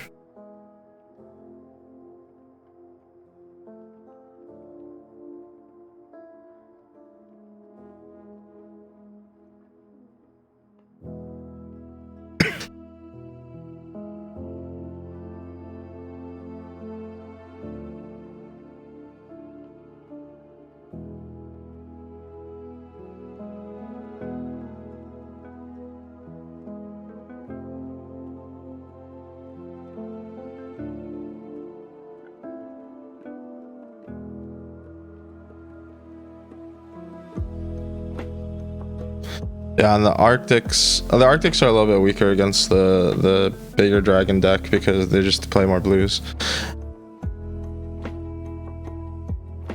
I know Matt sent like a request to review the top 8 matches, or just like the matches in general that he played on stream. But I think that honestly, like this game was probably decided on the turn that he chose to play the premeditate.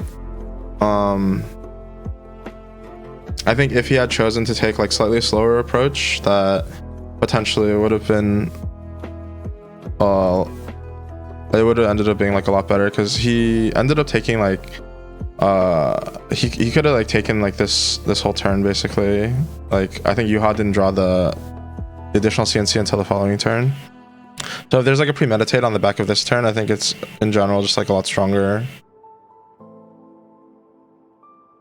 And then he could have like played the he could have played the Winter's Bite because he knows that basically like Yuha is like forced to like block, and then you get to like get full value out of your Ponder token. I'm sure Matt's thinking like he wants to flip up the Winter's Bite to the Lexi ability, but I mean like a lot of the turns could have played out differently.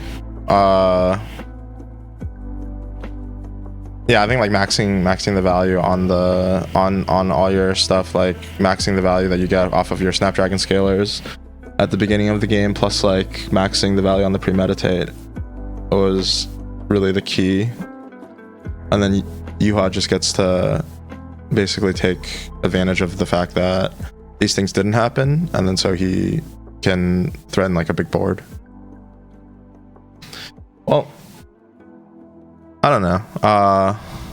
Hard to play in the thick of things. I think that is all the games that I wanted to review today. Unless somebody else had if anyone else who's watching has any games that they want to submit for me to watch, I think I'm just gonna cap off the VOD reviews here. I'll play one game while we wait.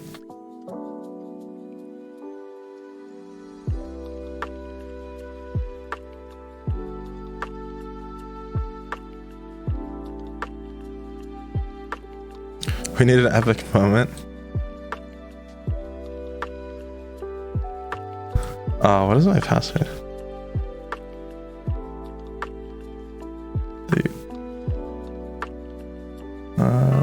Let me see. I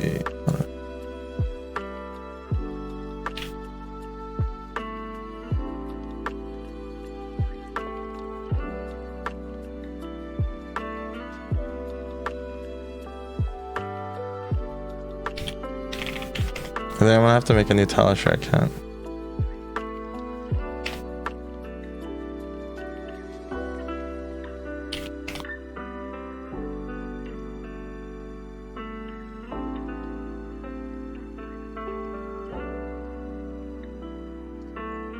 Do the Arsenal pass shorts.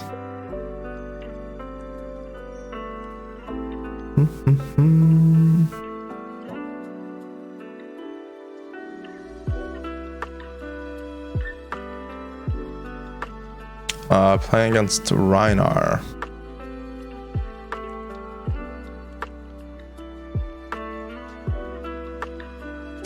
Do we go full aggro into Reinar?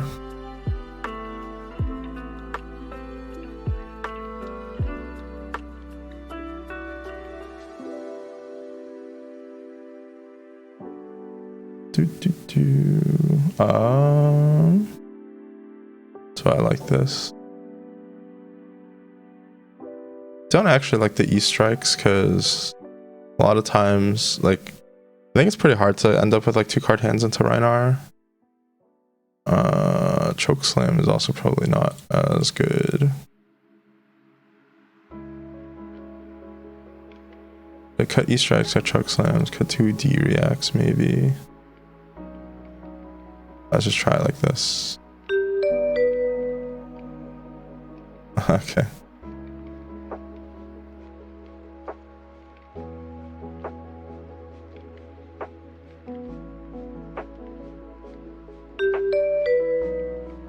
Oh no. They're playing into Kano with 1 AB.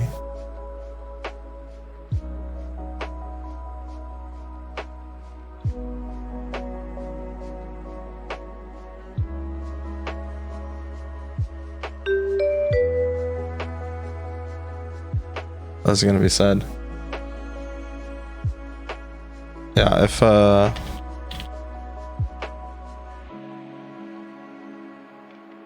if anyone has any submissions, right now we are at a lack of submissions.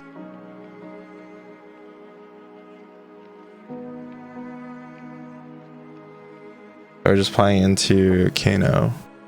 We're playing some games on Oldham. I wish I could go to calling Antwerp.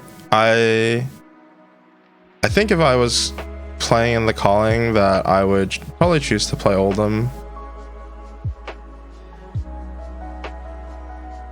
I know Michael is watching or listening.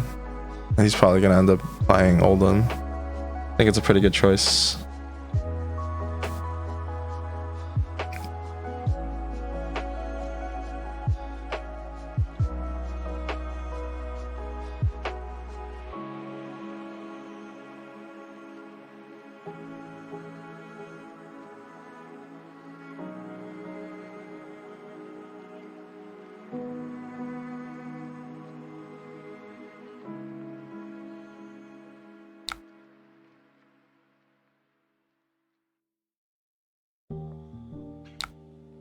Been juice from the beginning.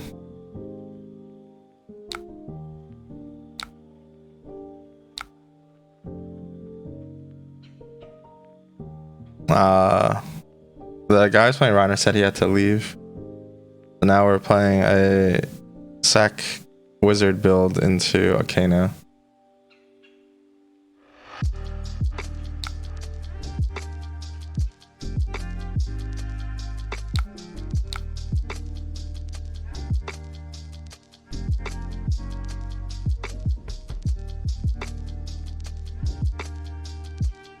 Dude, we're about to die. He's just fit the Aether Wildfire. I don't know, he used 2 Lesson in Lavas.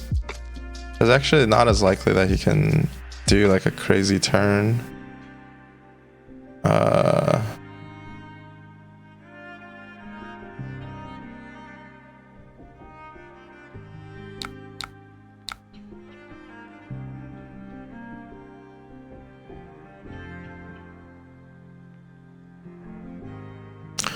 He strikes a little bit awkward with Anathos.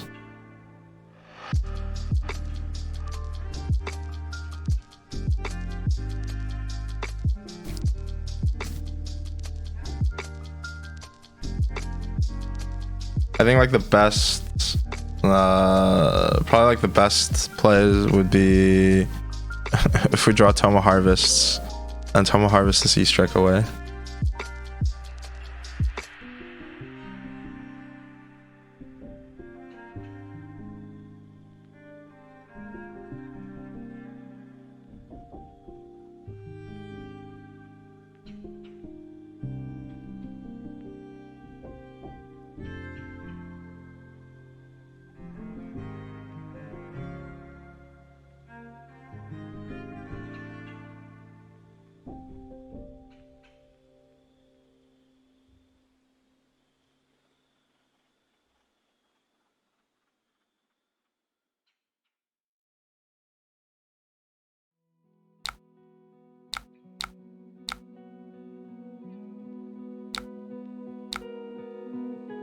Oh, we did it.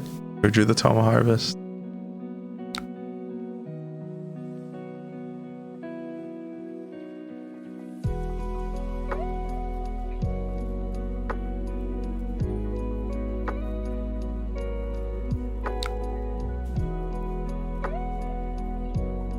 Well, that's a little awkward. I know that he has an Aether Wildfire.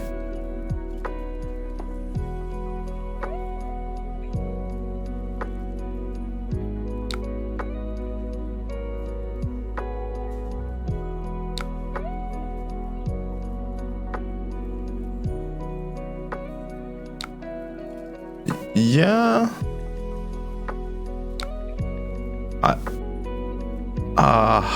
It's a little awkward. So I know his arsenal is Aether Wildfire, so I kind of just want to play the disable and pressure his hand or something and just try to get him to like play his Aether Wildfire. He's just like playing.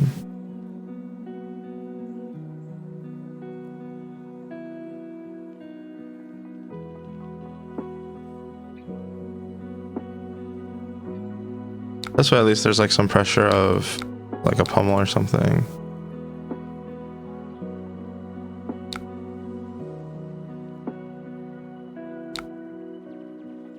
Ooh, that's not good.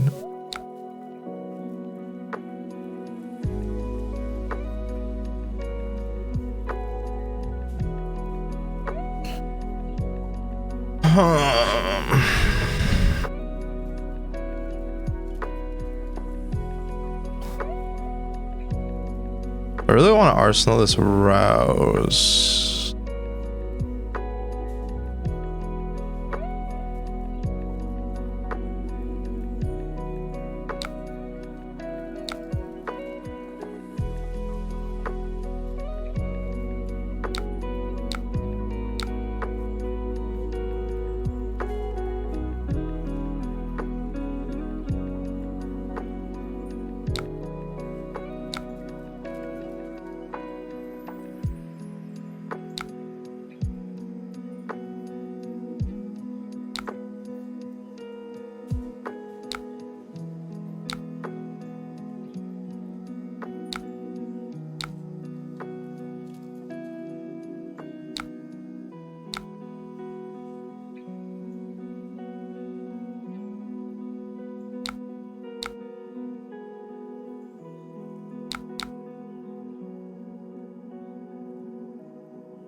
So I can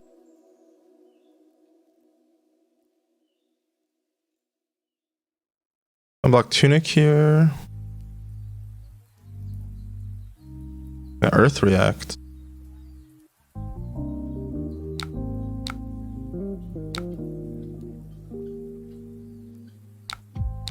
That's the best.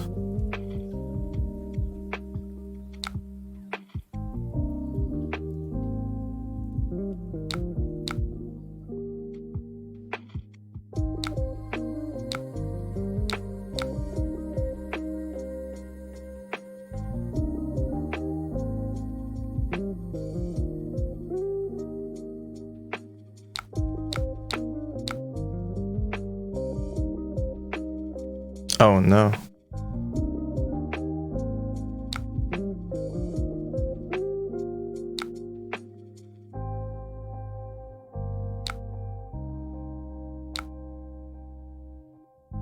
Awkward.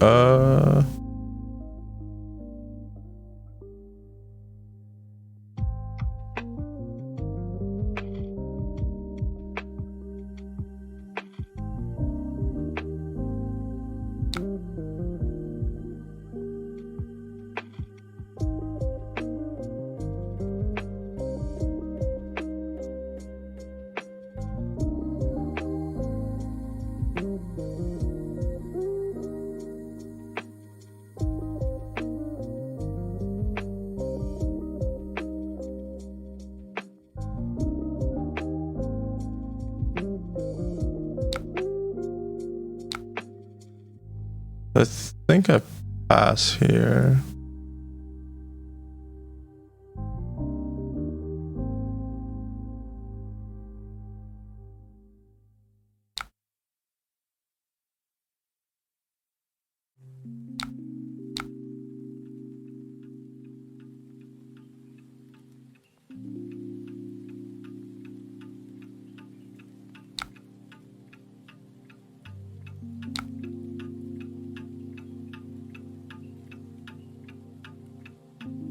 I go Zal Spelting weapon.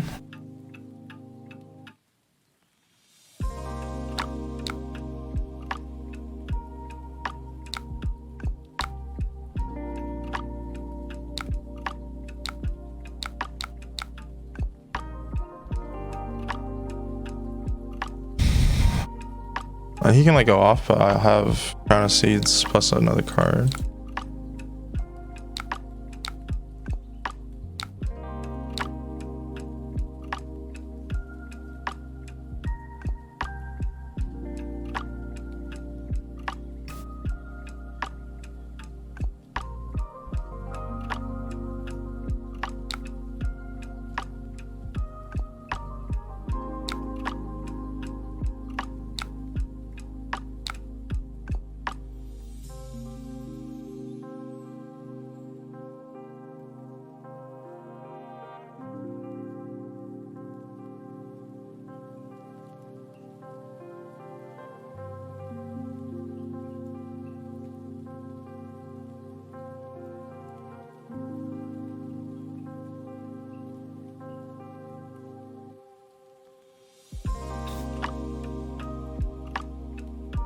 The next turn is gonna be a little strange.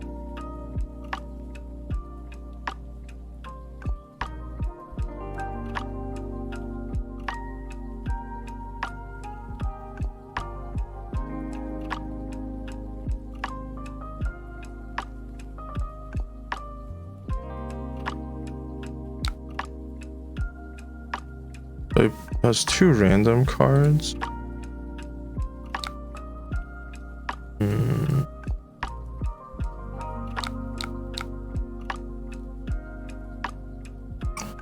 What would you bottom in that situation?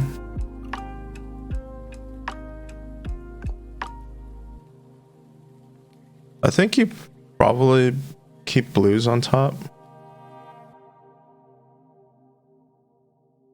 I think this is probably going to be a hand that I have to play defense on. And hopefully the next hand I can aggress. Oh, I want him to maybe think that I don't have a blue.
I think the best thing that I have going for me is that he already used 2 lesson in lavas.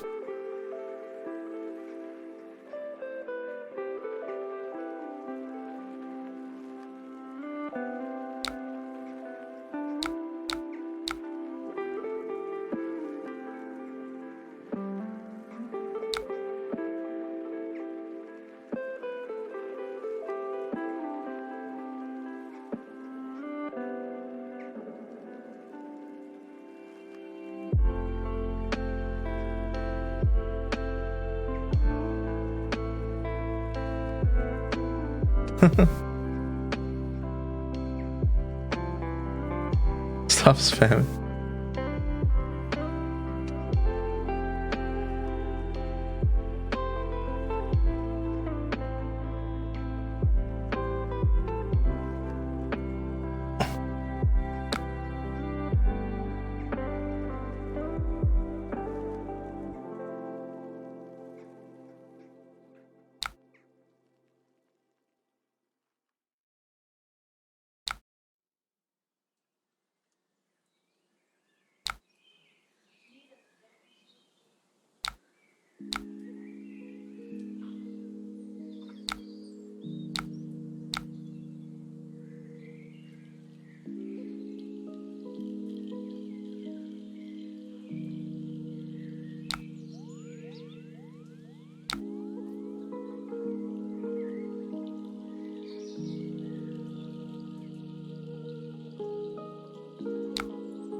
Oh no. I think I'm dead. Right, because I took 12. That's for 16. Unlucky.